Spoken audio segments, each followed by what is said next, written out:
Domplex. Foz do Tejo, Forte de São Lourenço, Farol do Bugio.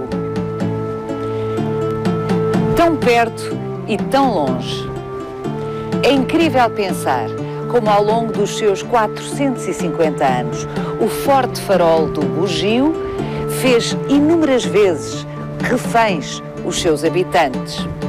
A Barra do Tejo é muito mais bravia do que aparenta e por isso esta construção é um caso singular na história universal da engenharia militar. A ideia de construir um forte na Barra do Tejo data de 1571. O Forte de São Lourenço, na chamada Cabeça Seca da Foz do Tejo, com o tempo passou a ser conhecido como Bugio.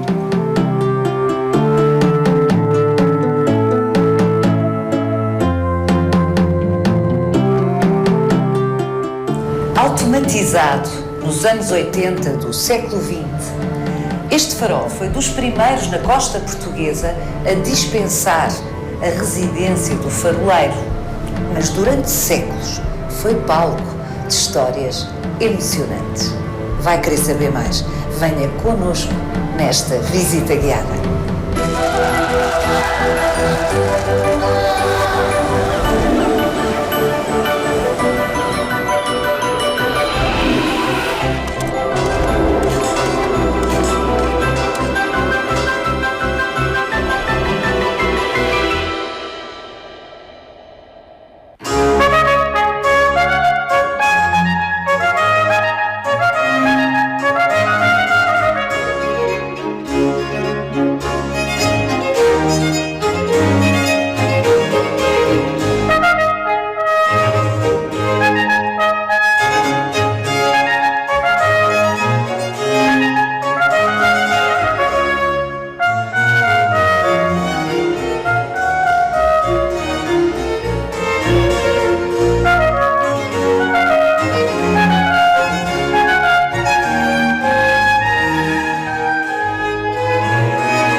Joaquim Boissa, há 50 anos, mais ou menos, um dos seus tios, faroleiro, teve que ser evacuado aqui do Bugio, deste forte farol, de helicóptero. É verdade. Ele e mais dois faroleiros que na altura estavam aqui a cumprir serviço, não é? Portanto, o mar não tinha permitido a sua rendição, que se faria 4 em 4 dias, mas já cá estavam há 29 dias. Já se tinham, 29 dias? 29 dias. Já se tinham esgotado as provisões. O mar continuava a não deixar fazer a rendição e, portanto, tiveram que ser rendidos de helicóptero. Sim, uma experiência, de facto, incrível, impressionante, que na altura, claro, a família toda seguiu de perto, porque eles foram retirados, como disse, de helicóptero. Uma manobra relativamente difícil, porque estava muito vento, continuava temporal, mas conseguiu-se. Primeiro foram os 3 faroleiros que iriam render os que aqui estavam, é que desceram. O farol não podia ficar sem ninguém, claro, e só depois é que foram içados. Foram içados os 3 faroleiros, incluindo o meu tio. É importante sublinhar, logo no início desta conversa, que o Joaquim Boissa é filho, neto dos 2 lados, pai e mãe, e bisneto de faroleiros. É um historiador que tem investigado imenso nesta área e publicado imenso nesta área. É uma espécie de família cozida com os faróis portugueses há muitas gerações. São várias as famílias de faroleiros, isto é, podemos chamar-lhes quase genealogias, não é? No meu caso, elas recuam aos bisavós, ao bisavô. E depois aos avós, aos tios, etc. Sendo os faróis quase um microcosmos, também eram microcosmos amorosos, passo o termo. E, portanto, muitas das vezes as famílias cruzavam-se também entre si. E, portanto, ampliavam essa rede familiar. Sendo que tanto o meu pai como 2 tios meus fizeram serviço aqui no farol no Bugio. E ao que sei, o Joaquim, pequenino, entre os 6 e os 8 anos, passava aqui férias. Sim, era um local de eleição. Eu estava sempre... Mas que privilégio! De certa forma foi um privilégio.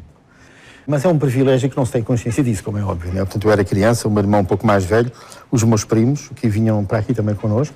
Porque o seu tio que também cá estava? Porque o meu tio também cá estava e aproveitava essa circunstância também para os meus avós virem. E estávamos aqui 15 dias de verão.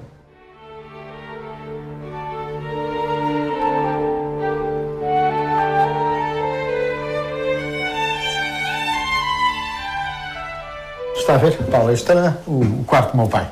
Tenho uma memória ainda residual, lá, de como ele se organizava. Ali era o quarto interior onde eu dormia mais o meu irmão, aqui com a minha mãe, claro. Nas férias? Nas férias, claro, nas férias. Aqui era, pronto, era a nossa casa de férias. É difícil resistir à ideia romântica, porque a vista é maravilhosa, é lindo. Claro que quando se é criança não se aprecia as coisas da mesma maneira, não é? Sim, mas era um local que nós, todos nós, os primos que aqui estavam, entendiam como mágico. Nós também tínhamos essa noção. Apesar de farol para farol, porque nós vivíamos em muitos faróis diferentes, não é? Cada um deles tinha o seu encanto próprio. Em quantos faróis viveu ao longo da vida? Eu vivi em 6 ou 7, do norte até aqui ao centro. Mas em termos daquilo que é a costa portuguesa, os meus familiares estiveram basicamente nos faróis todos, não é? Todos eles, no fundo, têm memórias desses mesmos espaços. As memórias daqui são memórias, de facto, espantosas. São memórias que cruzam a família e memórias pessoais.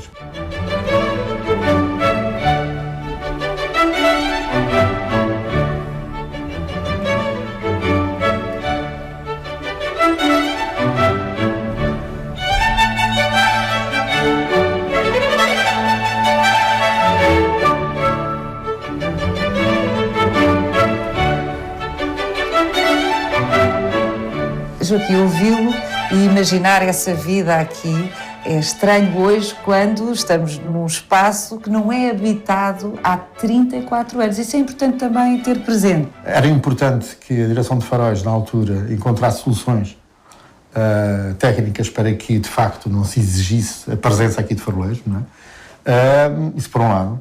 Mas, por outro lado, a situação acabou com o caminhar dos anos de originar a não presença humana, acaba ela própria, por originar aquilo que é, enfim, uma degradação natural do espaço. Sobretudo, volto a sublinhar, num espaço distante de terra, como é o caso, porque a esmagadora maioria dos faróis estão próximo, de alguma forma, da urbanidade.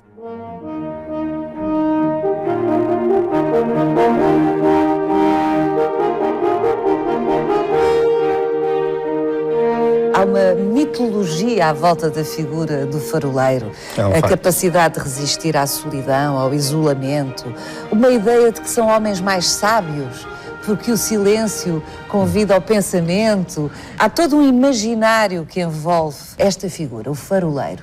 A ideia romântica existe, isso é transversal, aliás, e começa a ser muito criada com o romantismo no século XIX.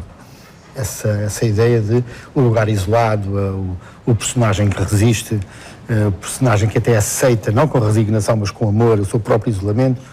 Isso é uma ideia romantizada, de facto, dos faroleiros. E os faroleiros não têm, óbvio, de si próprios essa mesma ideia, não é? Portanto, era uma profissão que abraçavam, mas, como é óbvio, com muitos problemas associados, desde logo devido ao isolamento, claro, à mobilidade a que estavam forçados, porque nunca poderiam estar mais do que 2, 3, 4 anos no mesmo local e, portanto, tinham que circular pelos faróis da costa portuguesa e não só, insular. E, portanto, isso dava-lhes uma sobrecarga em relação ao ofício adicional. Apesar de tudo, esse imaginário, eu acho que hoje o faroleiro de hoje, julgo que percebe que, de certa forma, é descendente desses imaginários criados no século XVII, no século XVIII e no século XIX. E precisamente, Joaquim, temos connosco uma pessoa que conheci hoje, casualmente, porque nos trouxe até aqui, eu vou chamá-la Patrícia. A Patrícia é da Marinha. Olá, Patrícia. Olá. Outra vez. Sim. A Patrícia é da Marinha e acabei de saber que é faroleira. É verdade, sou faroleira. Mas não é habitual ver mulheres faroleiras. Não, realmente há poucas, digamos que existem 5 faroleiras, 3 das ilhas. Este ano entraram mais 2, eu e outra camarada minha. O que é que a mobilizou para escolher este percurso que está a iniciar? Eu já pertencia à Marinha, abri o concurso e eu pensei, por que não? Eu ainda não estava nos quadros da Marinha e esta era uma profissão que me garantia uma estabilidade Depois informei-me com algumas pessoas do que é que seria a profissão em si e atraiu-me, então decidi vir. E até agora estou a gostar muito. Bom, se já tinha ido para a Marinha, já gostava de mar. Sim, isso já, é óbvio, já não é? gostava. Alguma destas coisas que o Joaquim nos disse sobre este imaginário que envolve a figura do faroleiro esteve na base do seu interesse por concorrer a esse? Acho que esta é uma profissão muito nobre e vejo que há reconhecimento das pessoas que não conhecem, mas que sentem um certo fascínio. Não é? O que é que faz um faroleiro? E o que é que lhe ensinaram a fazer? Temos aprendido tudo um pouco, de eletricidade, de pintura, é uma coisa muito diversificada. Isto que a Patrícia está a dizer surpreende-me, porque eu tinha a ideia, aliás o Joaquim Boissa já me tinha contado isso, que de facto antigamente os faroleiros eram os homens dos 7 ofícios, até devido ao isolamento em que estavam, tinham que ser autossuficientes, não é, de alguma forma, mas não esperava que a Patrícia agora continuasse a ter que aprender a pintar, a eletricidade. E antes, de facto, essa aprendizagem era feita quase no cotidiano da vivência de um farol, não é? Agora, estando os faróis, boa parte deles, pelo menos, automatizados, dispensando a presença humana, mas não dispensam, de modo algum, a sua manutenção. E, portanto, essa aprendizagem é fundamental. Adquirem-na quase em ensino aqui na direção de faróis e depois irão ter possibilidade, presumo eu que será assim, né? Continua a ser assim. E, no fundo, são herdeiras, passo o termo, no caso da Patrícia, é herdeira, e, de facto, essa aplicação do termo do homem dos 7 ofícios é essa.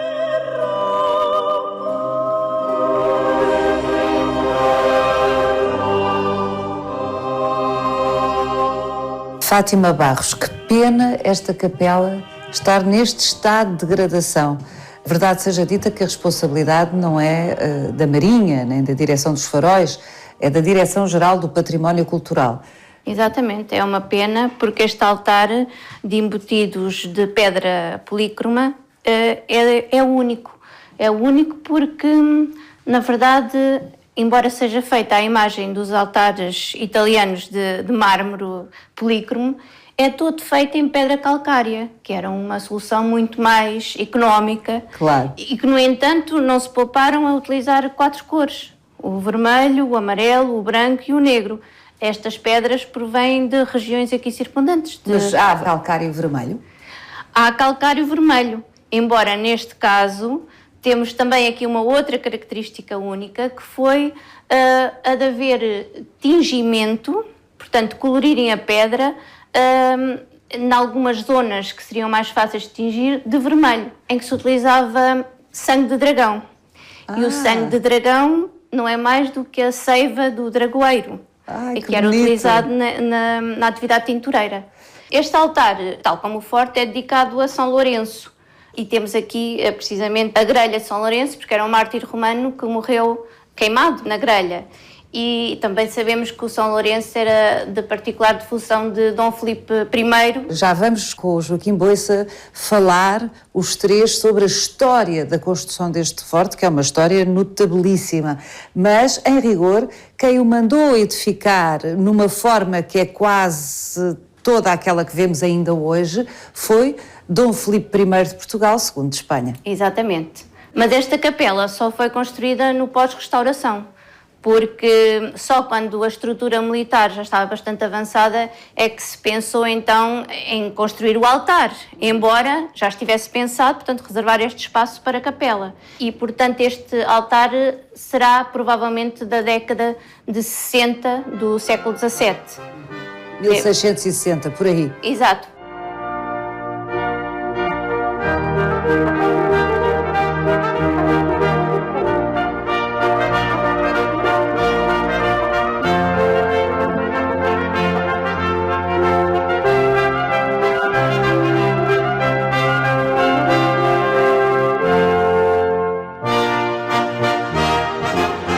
Quando em 1571 Francisco de Holanda propõe à coroa portuguesa que se construa aqui, na Barra do Tejo, um forte, obviamente com intuitos defensivos, estamos no século XVI, até piratas havia ainda aqui na Barra do Tejo.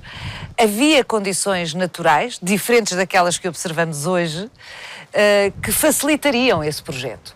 Estamos num local, hoje, que era a ponta, a extremidade de um extensíssimo banco de areia, que no fundo foi integrando uma acumulação gigantesca de areias ao longo de um processo de séculos.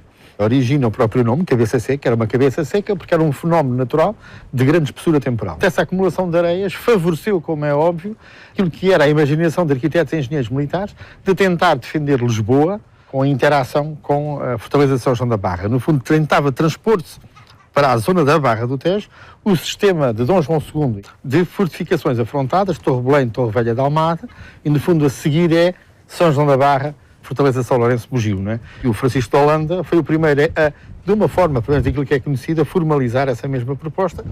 Mas era preciso averiguar se realmente se podia construir aqui, ou seja, se o fundo do rio não era demasiado profundo para se fazer um embasamento.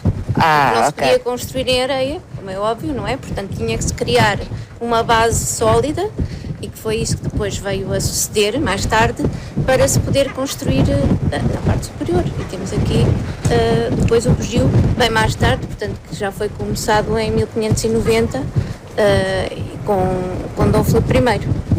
E aí houve que regularizar a própria estrutura do leito. Isto é, houve que delimitar uma zona de construção, com estacaria, foi isso que se fez, não é? E depois, para tentar regularizar o leito, porque tinha que ser um leito regularizado, para depois por cima, passa o termo, depois de passar essa regularização, construir uma sapata, que essa sapata ainda é imersa, a seguir integrasse progressivamente a construção do forte. Quando se inicia a construção, segundo um projeto do Vicêncio Casale, ele estima 3 anos a construção, ao fim de 3 anos ainda estava a trabalhar nas fundações. E, portanto, E quanto tempo nos levou efetivamente a erguer aqui este forte? Bem, a construção efetiva só terminou por volta de 1657, já na restauração. Portanto, o Frei Vicêncio Casale, esse arquiteto italiano, no fundo fez o mais difícil, que foi ver se havia realmente condições, porque ele vem aqui com uma barcaça e com bate-estacas, que faz penetrar uma estaca com uma ponta de ferro até ao fundo do rio, para saber se realmente era possível construir. E depois de comprovado isso, surgiram dúvidas na corte madrilena se realmente a distância até São Julião permitia o cruzamento de fogos. Fez-se um ensaio balístico, portanto o artilheiro de São Julião fez disparar numa peça de artilharia e um dos projéteis aterrou no areal e outro passou mesmo no areal. Portanto estava comprovado que realmente se podiam cruzar fogos e do ponto de vista estratégico isto era muito importante, não é? Uma vez que as margens estavam tão afastadas que este é que era o ponto ideal para se construir aqui um forte.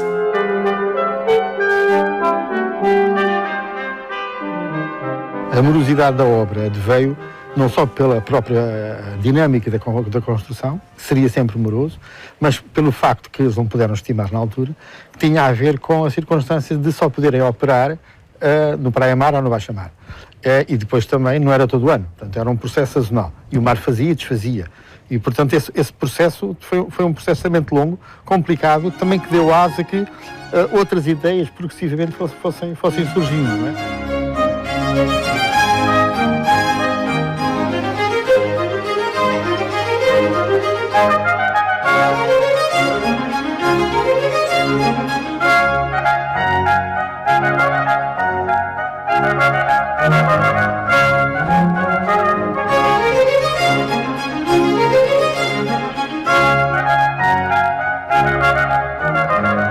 São essas circunstâncias que descrevem, que tornam esta fortaleza um caso na história universal da engenharia militar? É um somatório, de facto, de fatores.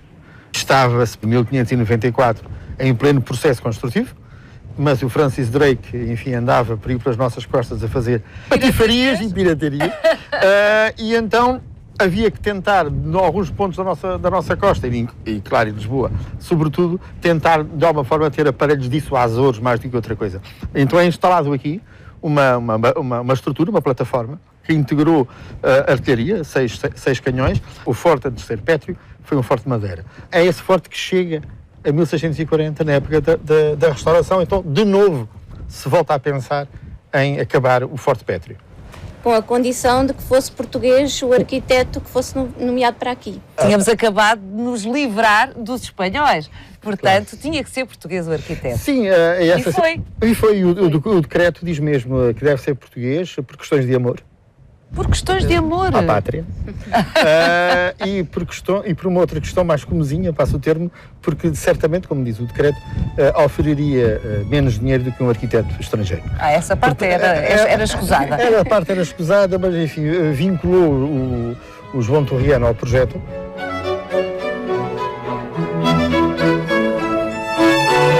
Ainda não falámos do farol, porque de facto ainda não existia farol nesta altura. Ou seja, este forte tinha intuitos, como aliás o nome indica, estritamente defensivos, militares.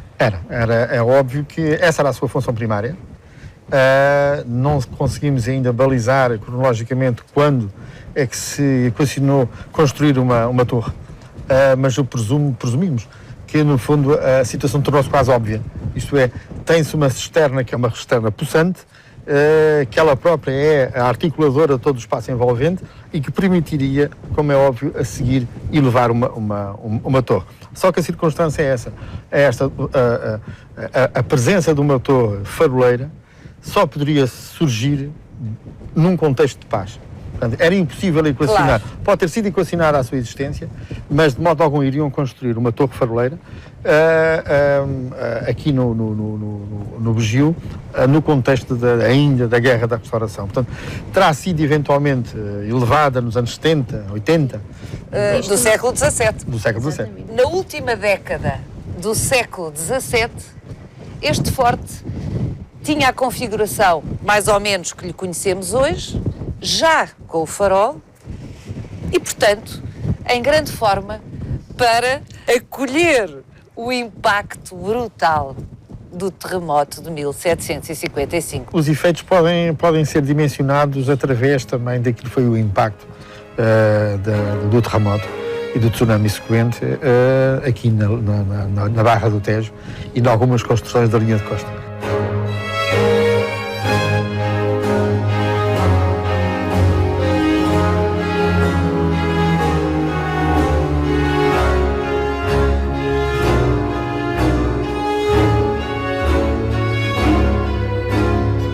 O mar foi literalmente comendo o banco de areia que aqui existia, a cabeça seca que aqui existia. O que é interessante é que, à medida que o tempo passa, o forte de São Lourenço passa a ser conhecido como Farol de Bugio, o que dá conta da relevância de uma atividade em relação à outra, não é? Portanto, uma acaba por tomar o lugar da outra.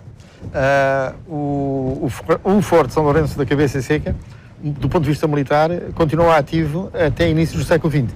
Em 1911, sensivelmente, é quando é retirado aquilo que é o estatuto de uma fortificação, perde valor militar e, a partir dessa data, deixa de ter guarnição e os faroleiros passam a ser os seus únicos ocupantes. Senhores, os seus únicos senhores.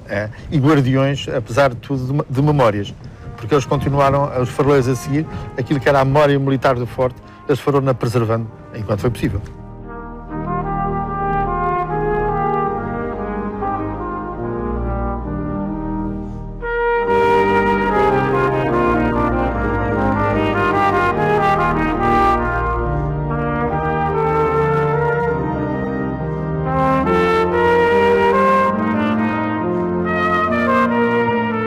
Joaquim, só nos anos 80 do século XX é que aqui no Farol do Bugio se dispensou a residência do faroleiro porque o farol foi automatizado, finalmente.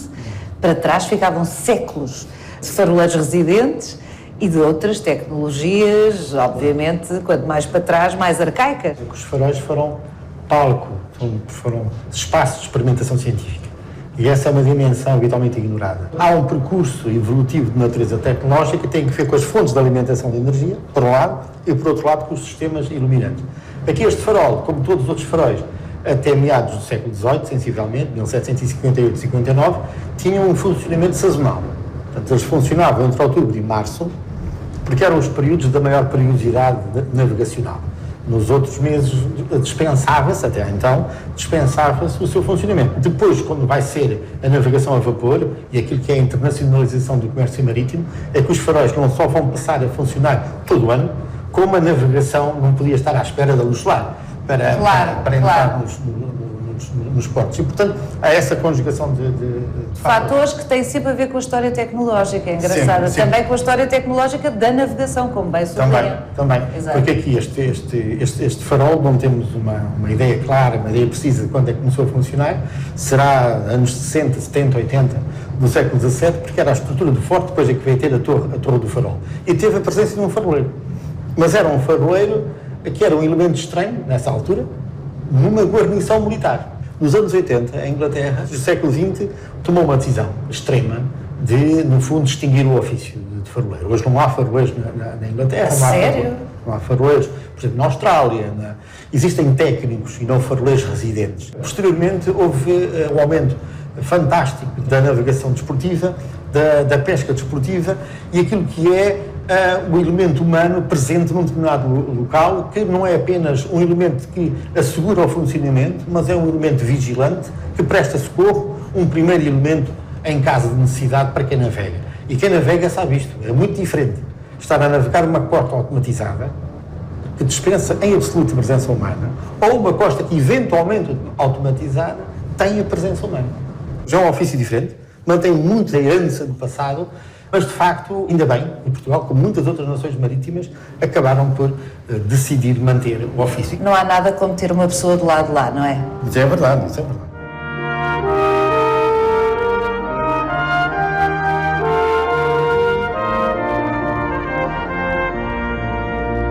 Siga-nos no nosso sítio e na nossa página de Facebook, onde encontra este e os outros episódios do Visita Guiada.